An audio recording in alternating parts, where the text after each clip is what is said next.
आज का ये वीडियो उन सब स्टूडेंट्स को ज़रूर देखना चाहिए जिन्हें पढ़ाई से प्रॉब्लम होती है, उन स्टूडेंट्स को जिन्हें टाइम नहीं मिलता पढ़ने को, उन स्टूडेंट्स को जो बोर हो जाते हैं पढ़ते टाइम, उन स्टूडेंट्स को जिनका दिमाग पढ़ते टाइम इधर उधर भटकता है। तो चलिए शुरू करते हैं। ईश्वरी प्रसाद बिहार के छोटे से गांव डाबर में खेतों में काम करके अपना पेट भरते थे। शादी हो गई, बच्चे हो गए, पर उनकी कमाई से घर नहीं चल पाता था। मजदूरी से एक दिन भी भरपेट खाना मिलना उनके परिवार के लिए बड़ी बात थी। किसी साल सूखा पड़ जाए तो कई दिन भूखे सोना पड़ता। तब ईश्वरी प्रसाद सब्जी बेचने दूसरे गांव जाते जो उनके गांव से 8-9 किलोमीटर दूर था। सब्जी बेचने से जो थोड़ी बहुत कमाई होती उसी से अपना और अपने परिवार का पेट भरते। अमित 4 बच्चों में सबसे बड़ा था। अमित की मां किरण देवी तो कभी पढ़ नहीं पाई, पर उन्हें पढ़ाई का महत्व तो अच्छे से पता था। अमित जब थोड़ा बड़ा हुआ तो मां ने बिना किसी को बताए उसे बगल के सरकारी स्कूल भेजना शुरू कर दिया। उनके पास स्लेट खरीदने तक के पैसे नहीं थे जो 10-20 रुपए में आ जाता है।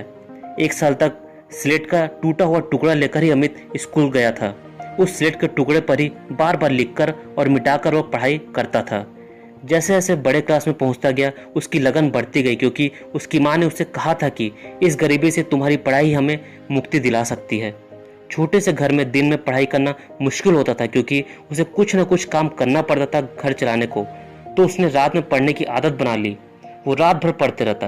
कई बार लालटेन में तेल खत्म हो जाता तो वो दुखी हो जाता अपनी गरीबी देखकर। माँ से ये देखा नहीं जाता था। माँ उसका हौसला बढ़ाती और फिर वो अगले दिन पूरे जोश से पढ़ने लग जाता। उसके लिए कॉपी किताब मिलना भी बहुत मुश्किल होता था, पर अमित जैसे तैसे पढ़ते रहता, और क्योंकि उसे घोर गरीबी से बाहर निकलना था। पिता बेटे की लगन देखते तो उज्जवल भविष्य के सपने देखने लगते। अमित अब हाई स्कूल में जाने को तैयार था, लेकिन गांव में हाई स्कूल नहीं थी। पिता बेटे को लेकर शहर आ गए और सरकारी स्कूल में अमित का एडमिशन करा दिया और खुद सब्जी बेचने लगे। अमित के छोटे भाई से गरीबी बर्दाश्त नहीं होती थी। वो हर समय दिल्ली जाकर कमाने की बात करता, पर वो बहुत छोटा था तो उसे बाहर नहीं भेज सकते थे, और धीरे धीरे दिल्ली नहीं जा पाने की चिंता के कारण वो डिप्रेशन में चला गया। परिवार के पास पैसे नहीं थे उसका इलाज कराने के लिए। धीरे धीरे अमित का छोटा भाई और ज़्यादा डिप्रेशन में चला गया और एक दिन उसने सुसाइड कर ली। अमित की भाई की जान गरीबी ने ले ली। अमित 10वीं की बोर्ड एग्जाम की तैयारी कर रहा था और घर में उसकी बूढ़ी दादी भी थी। दादी की कमर टूट गई थी। रात को अमित पढ़ता तो दादी जोर जोर से दर्द से चिल्लाती रहती। जब भी चिल्लाती अमित अपनी दादी की सेवा करता और टाइम मिलने पर फिर पढ़ने बैठ जाता। अमित सोचने लगता कि पढ़ाई जल्दी पूरी क्यों नहीं होती, जिससे वो अमीर आदमी बनकर अपनी दादी का इलाज करा सके। किसी तरह रात रात भर जागकर उसने बोर्ड की परीक्षा दी और अच्छे नंबरों से पास हो गया।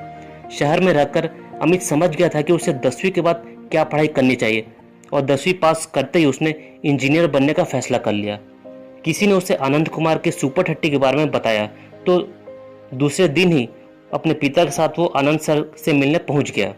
आनंद कुमार ने उसे अपने पास रख लिया। अमित अब उस स्टेज पर आ गया था जहां वो बड़े सपने देख सकता था। बस कड़ी मेहनत करनी थी, और मेहनत करने में अमित कोई कोर कसर नहीं छोड़ता था। वो दिन रात पढ़ाई करता। जब आनंद सर उससे बोलते कि थोड़ा आराम कर लो फिर पढ़ना, तो अमित की आंखों से आंसू आ जाते। वो बोलता, जब भी मैं आराम करता हूँ मुझे मेरे मरे हुए भाई और दर्द से तड़पती दादी दिखाई देने लगती है। 2014 में IIT के रिजल्ट के दिन वो अपने परफॉर्मेंस से खुश था और उसे यकीन था कि उसका सिलेक्शन IIT में हो जाएगा, और हुआ भी ऐसा ही। अमित अब IIT मंडी में पढ़ रहा है, पर अब उसका सपना IAS ऑफिसर बनने का है। ये थी अमित की कहानी। ये मैंने एक न्यूज़पेपर में पढ़ी थी।